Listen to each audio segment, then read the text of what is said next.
The Ghostwriter Show!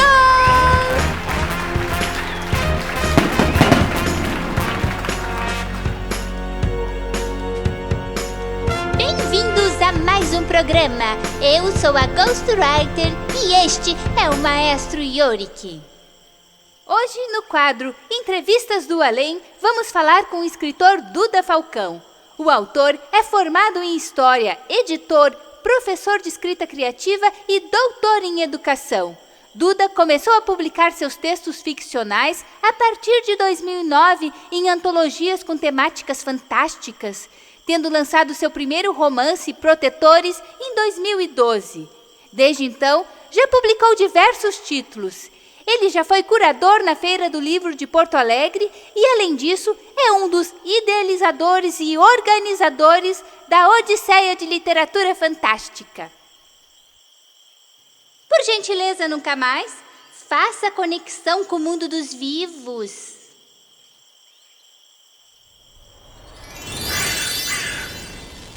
Olá, Duda. Está me ouvindo? Tô te escutando. Nossa plateia está animada com o contato. Duda, como surgiu o seu interesse por escrever literatura fantástica? Você sempre escreveu nesse gênero? Olha, essa é uma pergunta muito interessante. Eu acho que é o seguinte, a primeira coisa que eu tenho que dizer é pensar assim, o que eu penso sobre literatura fantástica, né? O que vem a ser isso? Eu imagino a literatura fantástica como um modo literário, ou seja, é como um grande guarda-chuva que guarda diversos gêneros, entre os quais os principais eu considero que são o horror, a fantasia e a ficção científica. E deles, né, rolam outros, né, subgêneros, como, por exemplo, da fantasia a gente pode pensar em alta fantasia, espada e feitiçaria, dark fantasy. Quando a gente pensa lá em ficção científica, a gente pode pensar em space opera, né? A gente pode pensar em cyberpunk. Quando a gente pensa em horror, né? Horror sobrenatural, horror cósmico. Então tem uma variedade muito grande de subgêneros e gêneros dentro disso que a gente chama de literatura fantástica.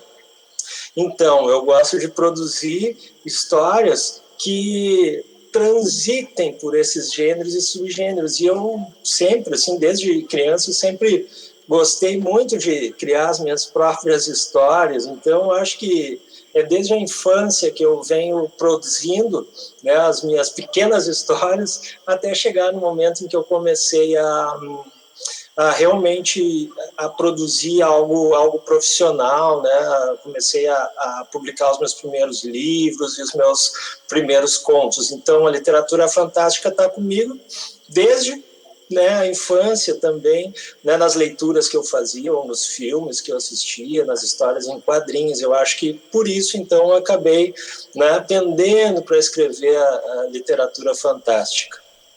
O gênero de literatura fantástica é melhor aceito hoje em dia? Dizem que havia um preconceito. Isso procede? Olha, eu penso o seguinte, eu acho que a gente tem no nosso país, sempre teve uma academia e pesquisadores de literatura que sempre valorizaram muito a literatura realista, ou então a literatura latino-americana com realismo mágico. Muitas vezes não se pesquisava tanto dentro da área do fantástico quando a gente está falando em fantasia, horror, né, ficção científica.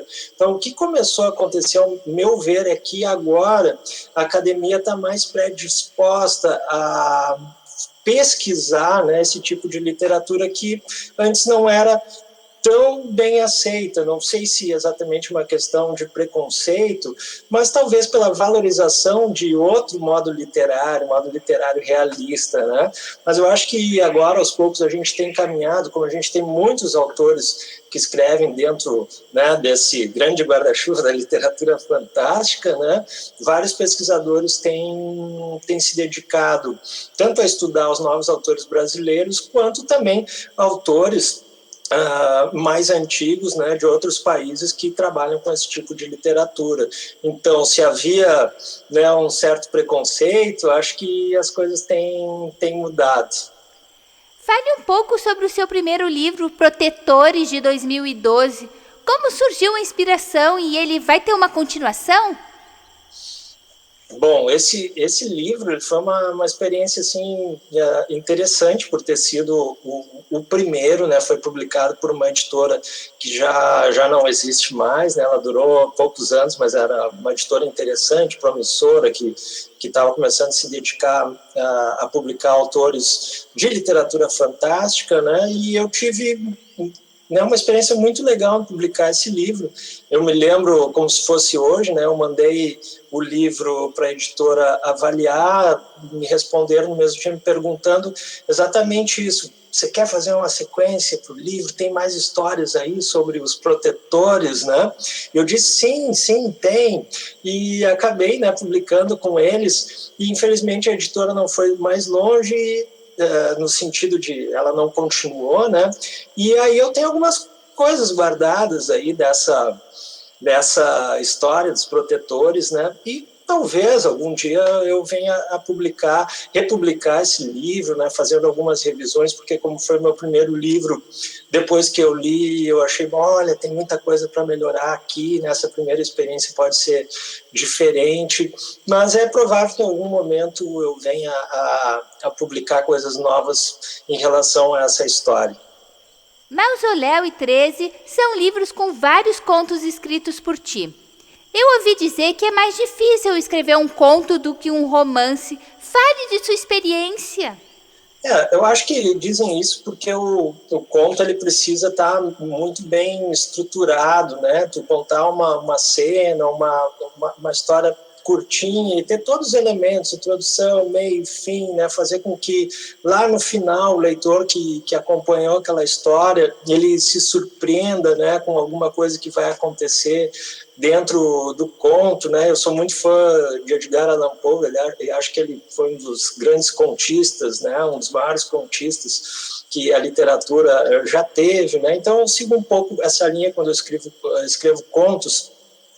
E vejo assim, eu tenho mais facilidade de escrever contos do que romances. Não porque eu não gosto de romances, talvez pelo fato de que eu seja uma mente muito fragmentada. Eu gosto de escrever várias histórias ao mesmo tempo, de diversos personagens diferentes. Então, não por acaso é que eu tenho produzido livros de contos. Eu escrevo a história de um personagem que, por exemplo, apareceu lá no 13, mas daqui a pouco ele vai aparecer em outro livro, no Comboio de Espectros, ou, né, em outro livro futuro, porque eu gosto de ir escrevendo de maneira fragmentada. Então, esses meus contos, muitas vezes, é como se eles fossem capítulos, né, de histórias maiores.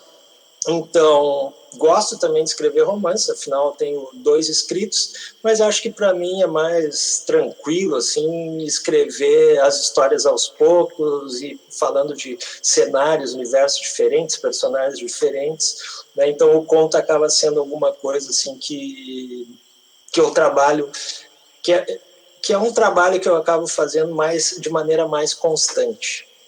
Como surgiu o personagem anfitrião que apresenta as suas obras? Trata-se de algum alter ego? Boa essa pergunta, nunca pensei nele como um alter ego, mas é interessante, talvez até possa ser. Mas eu sempre gostei muito de histórias em quadrinhos de terror, né? E tinha a revista Creep, 80, né? Revistas americanas que chegaram e foram publicadas também aqui no Brasil. As suas histórias foram publicadas na revista Creep, e sempre tinha um anfitrião, né?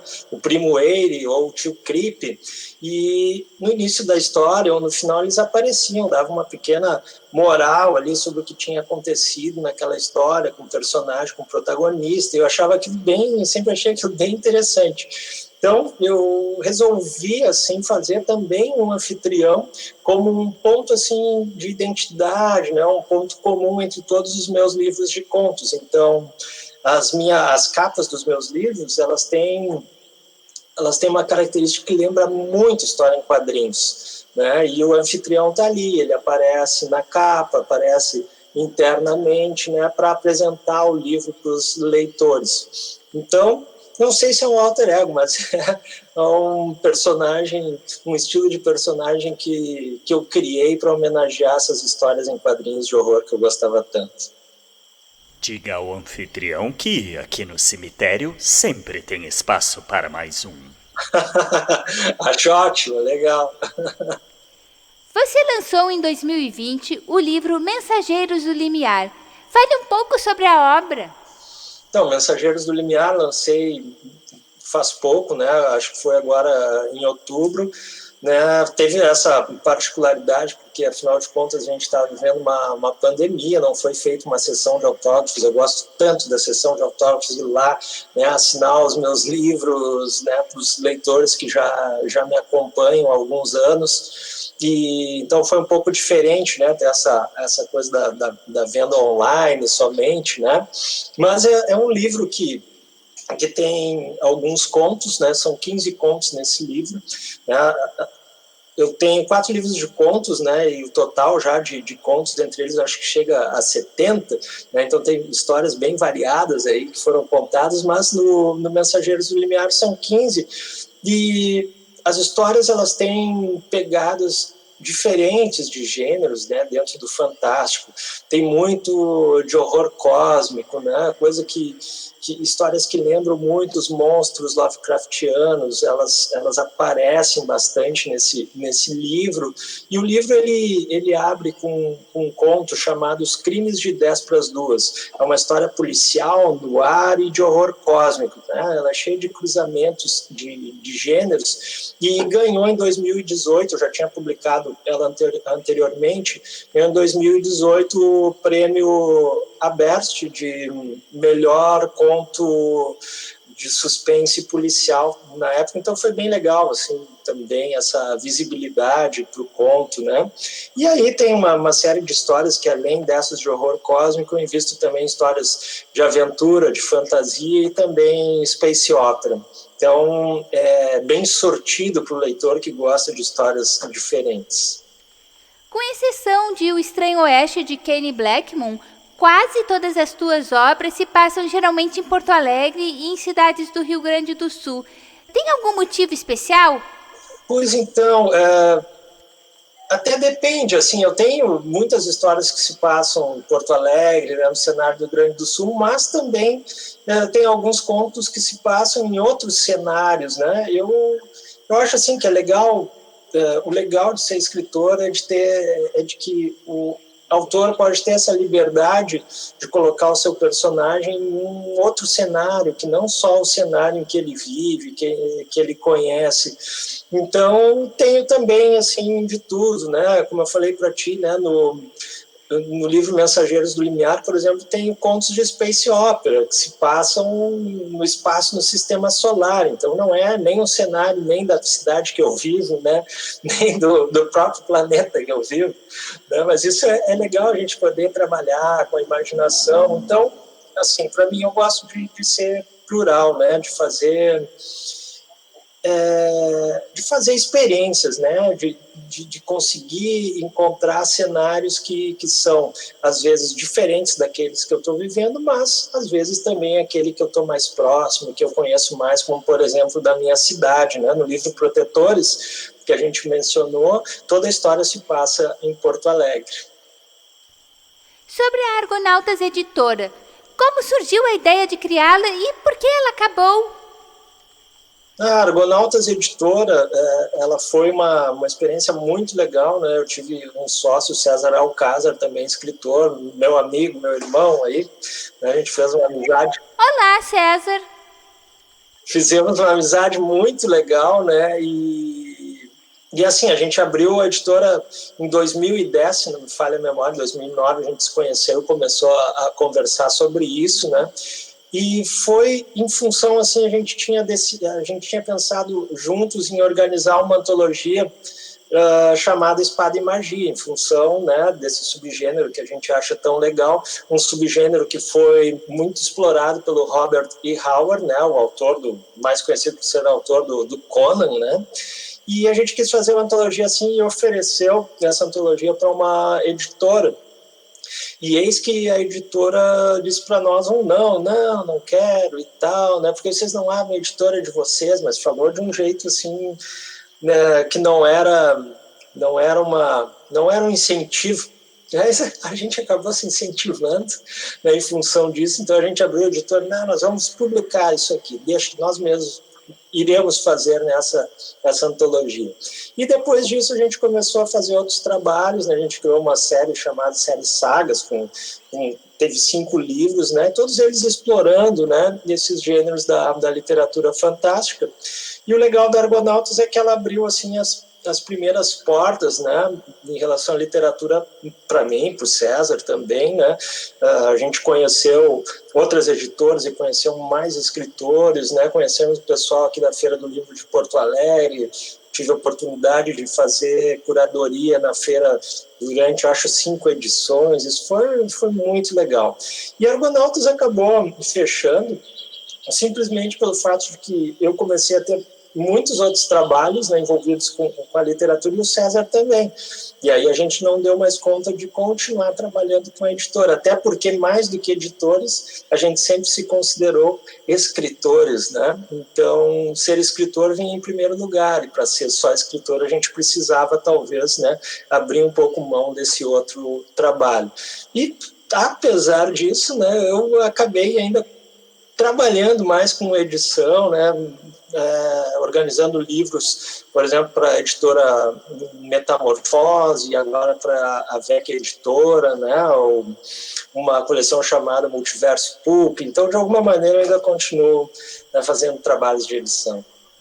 Em relação à Odisseia de Literatura Fantástica, como ela surgiu e como vocês conseguem realizá-la? Ela vai ocorrer em 2021, mesmo que de forma virtual? Então, a Odisseia surgiu em 2012, né? Foi uma criação minha, do César Alcázar, meu sócio da Argonautas. Olá, César. César tá em todas aí. E também, né, o nosso grande amigo, Christopher Castensmith, vindo diretamente, né, do Texas. Olá, Christopher. E, né, o Christopher, então nós 3 criamos o evento, né, com esse objetivo de reunir os escritores brasileiros de literatura fantástica, as editoras, os leitores, né? E com isso nós tivemos 6 edições, né?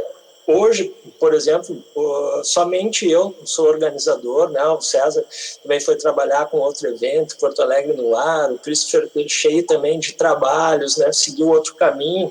Então, nos últimos anos eu faço organização. Agora, em 2020, né, infelizmente, com a pandemia, o evento eu tive que cancelar o evento, mas agora, né, já tive um tempo para estudar algumas coisas e fazer o evento de maneira virtual, né, porque ano que vem, em 2021, acho que ainda vai demorar um pouquinho para chegar a vacina, e também demora para que eu possa conseguir um lugar para fazer o evento, isso tudo precisa de tempo.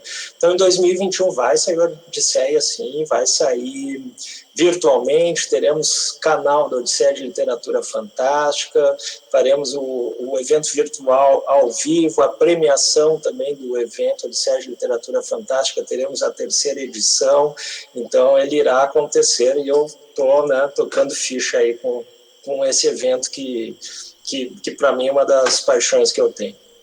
Agora você é doutor, né? Fale um pouco sobre a sua tese de doutorado em educação defendida em 2020. Uau, isso foi foi um trabalho. Fazer uma tese de doutorado é algo realmente desgastante, difícil, mas quando a gente chega no final, a gente valoriza todo aquele trabalho, toda a pesquisa que a gente teve, né, para realizar um trabalho tão importante, né?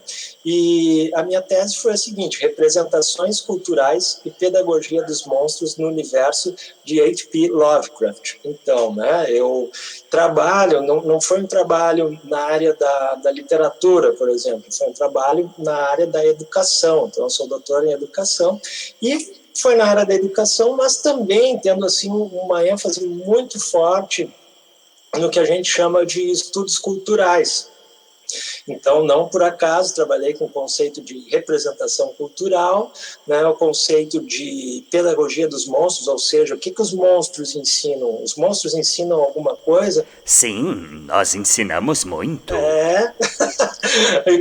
Mas o que os monstros Lovecraftianos aí ensinam? O que está aparecendo nesse universo, né? Então foi todo esse trabalho assim que eu acabei realizando, e vai ter a publicação da tese em 2021, tá? Ainda não posso falar a editora, mas em breve, né, tem mais notícias sobre isso. Como professor de escrita criativa, quais as principais dificuldades que você identifica nos alunos que estão começando a escrever?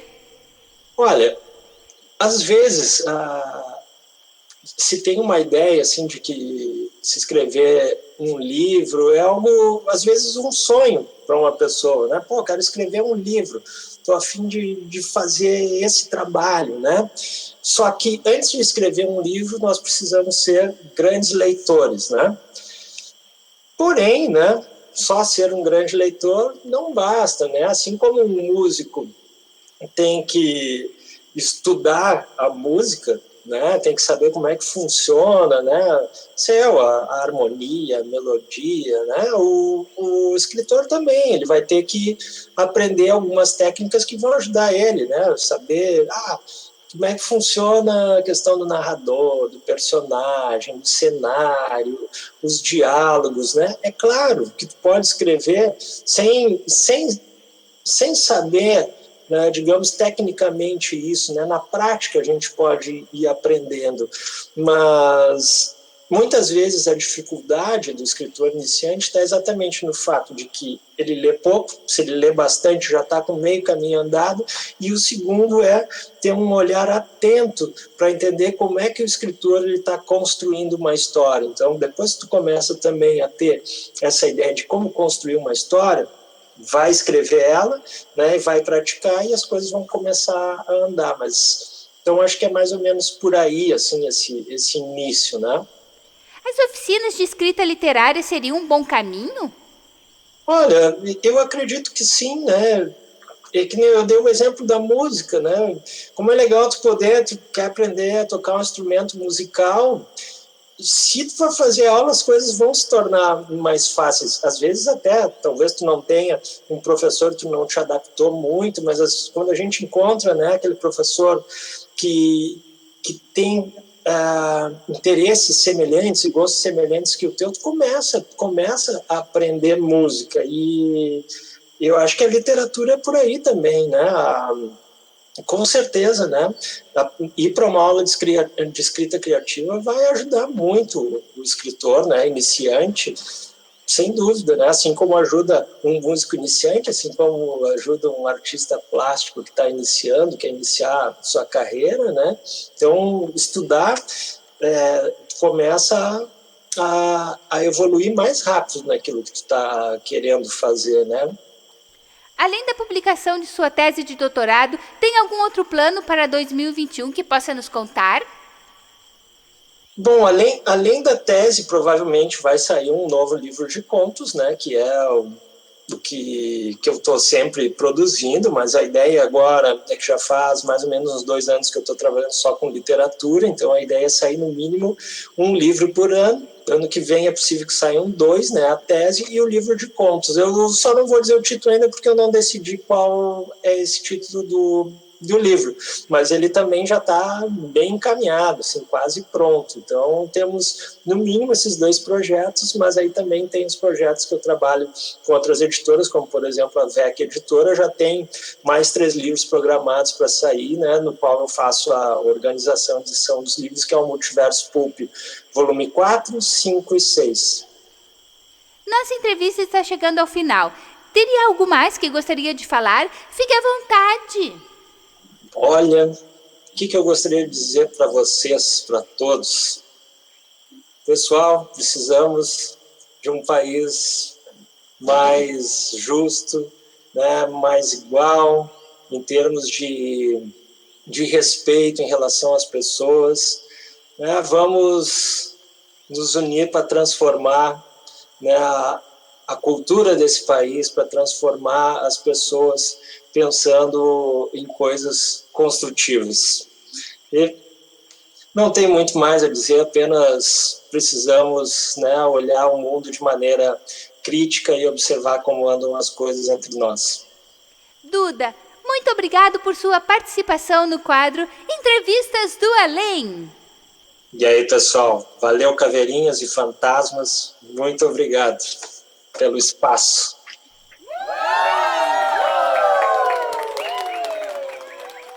Obrigado nunca mais. Pode desligar o projetor do além. Nunca mais.